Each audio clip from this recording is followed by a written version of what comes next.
Chers frères et sœurs, je voudrais qu'on fasse un bilan des 3 derniers dimanches, je vous dis même 4. Où en sommes-nous? Vous vous souvenez, il y a 4 dimanches, Jésus nous demandait de renoncer à tout et qui devait être la priorité. Aimer Dieu par-dessus tout, l'aimer de tout son cœur, si bien que même l'homme, sa femme, ses enfants, aucune créature, aucun bien matériel ne doit être préféré à Dieu. Où en sommes-nous? Le dimanche qui a suivi, c'était l'amour. Aimer son frère, partager. Donc c'était d'aimer Dieu par-dessus tout, mais aimer aussi son frère. Et le dimanche qui a suivi ce dimanche, il y a 2 dimanches, c'était le pardon. Pour dire que l'accomplissement parfait de l'amour, c'est quoi? C'était le pardon. Que je ne peux pas me contenter d'aimer comme Dieu, aimer Dieu par-dessus tout, aimer mon frère ou ma soeur comme moi, et si je n'arrive pas à pardonner. Et que le pardon était le critère pour vérifier si notre amour était authentique ou efficace. Aujourd'hui, cette page d'évangile, donc les textes de ce dimanche, sont là pour nous aider à vérifier si véritablement nous aimons Dieu par-dessus tout, si nous aimons notre frère ou notre sœur, comme Jésus lui-même nous a aimés et nous aime. Aujourd'hui, il s'agit de ne plus s'arrêter à des intentions. C'est le dimanche de l'application, de la mise en pratique de ce que le Seigneur lui-même nous a enseigné et surtout de la mise en pratique de notre décision de le suivre. C'est le dimanche où nos paroles doivent se taire et que nos actes parlent. C'est le dimanche où on ne fait plus de belles homélies, où on ne prend pas de belles résolutions, encore moins où on a de belles intentions. Mais c'est le dimanche où on terre tout ça et qu'on mette en pratique. C'est le dimanche de l'agir. Dire oui à Dieu par nos lèvres et non par nos actes. Dire et faire. Penser et faire. Avoir l'intention et mettre en pratique. Le jour de notre baptême, vous vous souvenez? Qu'est-ce qu'on a dit tous? Oui à Dieu et non à Satan, n'est-ce pas? Renoncez-vous à Satan et à toutes ses œuvres. Même si certains étaient préoccupés de voir comment les cheveux étaient ou pas, mais on a tous dit non à Satan, on a dit oui à Dieu. Croyez-vous en Dieu, vous avez dit oui. Chers frères et sœurs, donc aujourd'hui, les textes nous rappellent, et surtout l'évangile, une autre vérité importante pour le Seigneur. Je dis bien pour le Seigneur, une vérité importante pour le Seigneur. Dire oui et mettre cela en pratique. Mais la phrase clé de cette parabole, chers frères et sœurs, que nous venons d'entendre, l'enfant qu'on dit, va, Jésus dit, va à ma vigne. Il dit non, et puis il se répand et il part. Celui qui dit oui, il n'y va pas et il ne se répand pas. Alors, chers frères et sœurs, le Seigneur nous dit que dans la vie, les jeux ne sont jamais faits d'avance. Il est toujours temps de se reprendre. Chacun de nous est appelé aujourd'hui à faire un bilan c'est ce que j'ai dit, un bilan, et de regarder tous nos oui et nos non de la vie. Quelle que soit ton histoire, quels que soient tes péchés, tes refus précédents, un changement est toujours possible. Au fond, l'évangile ne nous met pas devant la culpabilité. L'évangile ne nous culpabilise pas, ne nous demande pas de nous culpabiliser, mais de prendre conscience aujourd'hui de savoir quels sont tes oui ou tes non. Quels sont tes oui qui sont devenus non et quels sont tes non qui sont devenus oui. Et si tes oui sont devenus non, le Seigneur dit, il y a toujours une chance pour toi. Et que tu peux repartir de nouveau. Avec Jésus, nous ne sommes jamais enfermés dans notre passé. Nous avons toujours une deuxième chance. Et cette chance, c'est aujourd'hui. Personne n'est figé dans ce qu'il a, dans ce qu'il a fait auparavant. L'avenir reste ouvert. Oui, tu peux être où tu es aujourd'hui. Cet enfant, ce premier enfant qui dit oui et qui n'y va pas. Mais le Seigneur dit, tu peux aussi devenir ce deuxième enfant qui a dit non et qui en fait a dit oui. Le Christ nous rappelle aujourd'hui que ce qui compte dans la vie, ce ne sont pas les belles paroles, mais les actes. On juge quelqu'un sur ce qu'il fait et non pas sur ses bonnes intentions. Tous nous nous sommes déclarés chrétiens, catholiques, protestants, évangéliques, tous. Mais c'est par nos œuvres et par nos actes qu'on voit qui est enfant de Dieu. C'est le fils qui finit par aller travailler dans la vigne, qui fait la volonté de son père.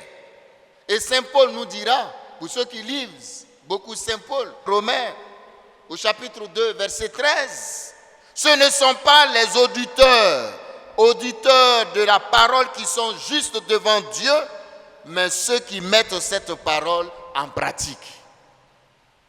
Et moi j'ajouterai, ce n'est pas ceux qui écoutent, ce n'est pas ceux qui parlent comme nous on parle, ce n'est pas ceux qui écoutent comme vous, des écouteurs professionnels, et nous des parleurs professionnels. Ce n'est pas de ça qu'il s'agit, mais il s'agit de ceux qui mettent en pratique. Aussi bien vous et moi, tout ce que nous entendons et tout ce que nous disons, il faut que cela soit vérifié dans la pratique. Grand parleur, petit faiseur. L'Évangile nous dit la même chose en d'autres termes. Ce ne sont pas ceux qui disent « Seigneur, Seigneur » qui entreront dans le royaume des cieux, mais ceux qui font la volonté de Dieu. Celui qui se limite à écouter la parole et ne la met pas en pratique, ajoute Jésus, est comme quelqu'un qui construit sa maison sur le sable. Le Christ adresse ce reproche aux pharisiens de tous les temps. Ils disent, mais ne font pas. Et le Christ semble dire à chacun de nous, mon frère, ma soeur, tu écoutes trop la parole de Dieu. Tu parles trop de Dieu. Tu prends toujours des résolutions. Chaque dimanche, tu prends des belles résolutions. Mais dans la réalité, tu ne changes pas. Nous sommes tous des chrétiens d'intention, des chrétiens de désir. Mais au fond, nous ne sommes pas des chrétiens qui mettent en pratique ce que nous entendons. Chers frères et sœurs, pour Dieu, personne n'est étiqueté ou figé dans le temps. Il n'y a que des hommes et des femmes en pleine évolution qui avancent ou qui reculent. Les publicains et les prostituées, comme dit Jésus, ne sont pas meilleurs que les autres, mais ils entrent dans le royaume parce qu'à un certain moment de leur vie, ils ont changé de direction, ils se sont convertis. Mon frère, ma soeur, l'heure est venue pour toi aujourd'hui de changer de direction.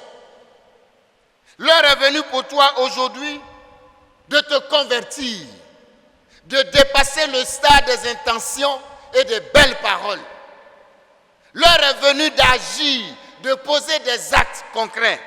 L'heure est venue, quand tu as l'intention de sortir de ton péché, l'heure n'est plus de rester dans les intentions, mais l'heure est venue de sortir de façon réelle et concrète de ton péché. L'heure est venue de ne pas remettre cette belle intention à demain, mais l'heure est venue de mettre cette intention en pratique aujourd'hui. La parabole des deux fils que nous venons d'entendre est un appel au changement et au renouveau. Dans la vie du Seigneur, il y a toujours de la place pour ceux et celles qui répondent à son invitation. C'est ce qui est arrivé à Zachée. Zachée, descends. Aujourd'hui, je vais manger chez toi. Zachée s'est dit, ouh, quelle joie! Est-ce pour que mon Seigneur vienne jusqu'à moi, n'est-ce pas? Et il rentre sous mon toit.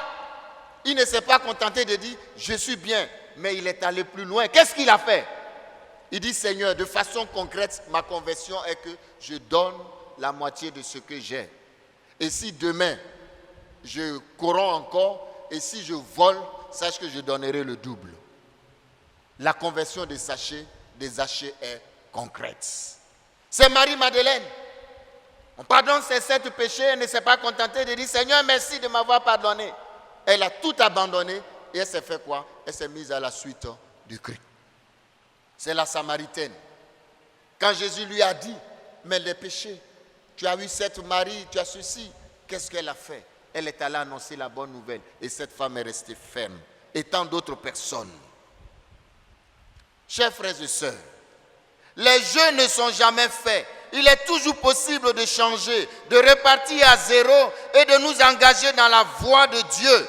C'est-à-dire, pour utiliser les mots de la parabole de l'Évangile, de changer d'opinion et d'aller travailler dans la vigne du Seigneur.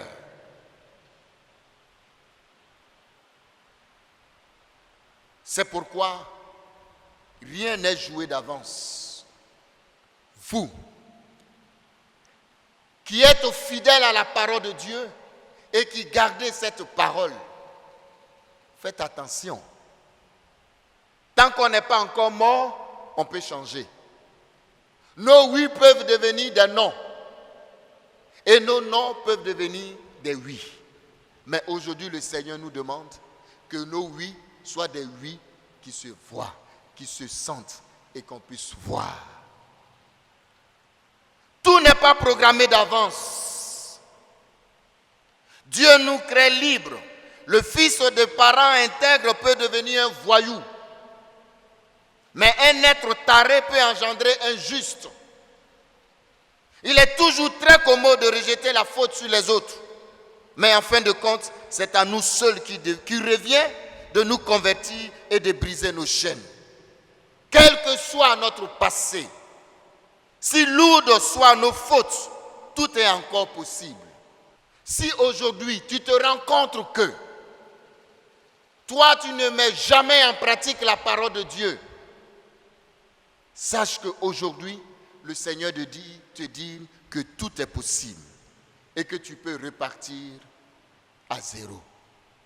Et c'est pourquoi je voudrais demander à la chorale le chant où tu peux repartir à zéro, pour dire que chacun de nous aujourd'hui, quels que soient nos oui qui sont devenus non, quels que soient nos non qui sont devenus oui, le Seigneur dit aujourd'hui, tu peux repartir à zéro. Parce que Jésus nous donne cette chance à travers cette parabole d'aujourd'hui. Que la chorale nous donne ce chant pour que nous puissions mieux méditer l'évangile de ce jour et laisser imprégner cela dans notre vie.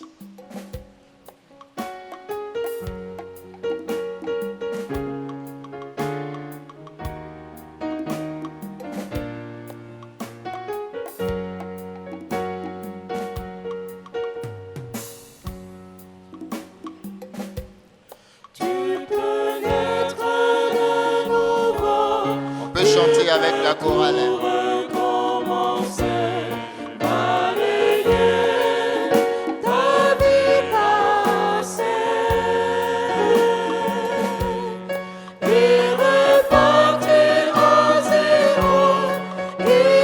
Repartir à zéro.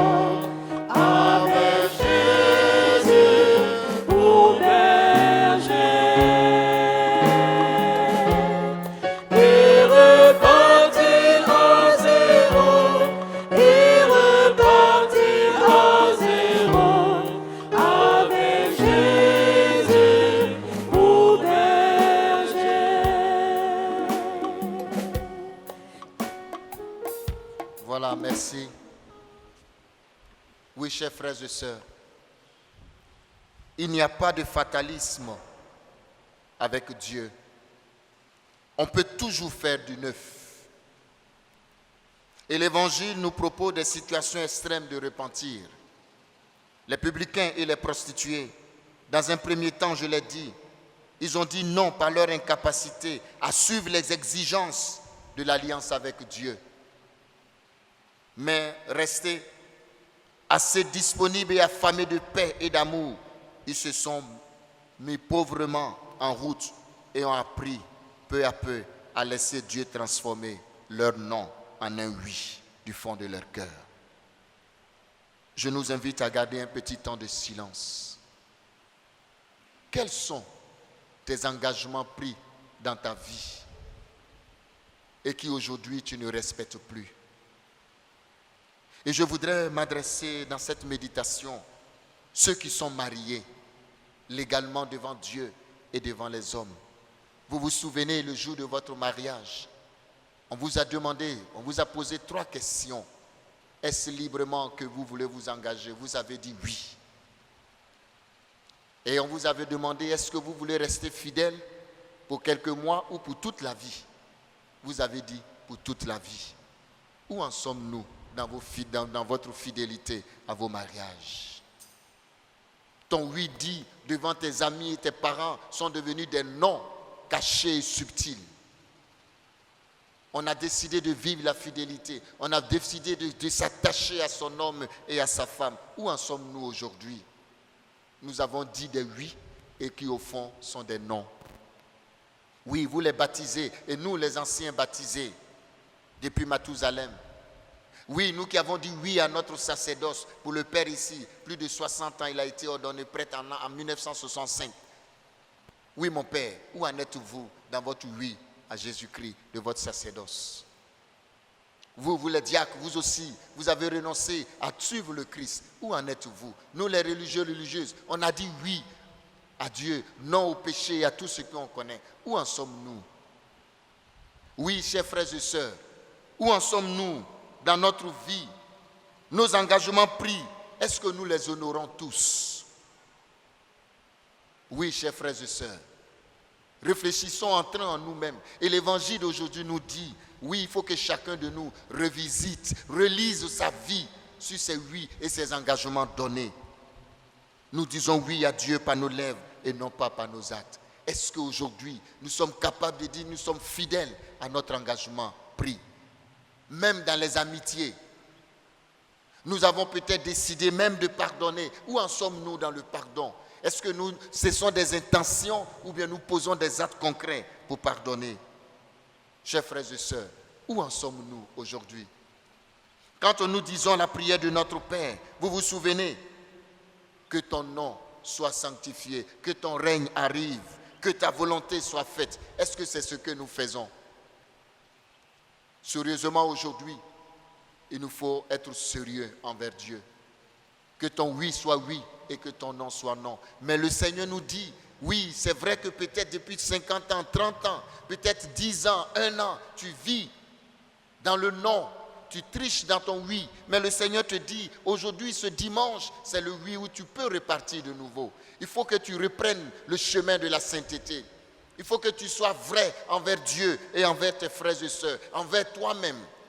Le Seigneur dit, arrête de dire, ce ne sont pas ceux qui disent Seigneur, Seigneur qui entreront, non, mais ceux qui font la volonté de mon Père. Oui, dire et faire. Voilà aujourd'hui ce à quoi nous sommes appelés. Dans nos dires, dans nos oui, il faut que cela soit concret. Oui, chers frères et sœurs, chacun de nous à tous les niveaux, nous sommes appelés à entrer en nous-mêmes et nous interroger. Oui, Jésus nous interpelle sur notre vie. Vous avez de belles paroles, mais vous ne faites pas ce que Dieu attend de vous. Votre vie n'est pas en accord avec ce que vous prétendez être. Vous croyez être parfait, mais vous n'êtes pas converti. C'est fort ces paroles de Jésus.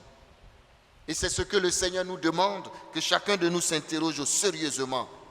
Nous ne pouvons pas nous contenter de bons sentiments, de superbes résolutions, d'ardentes prières. On prie, Seigneur, on prie.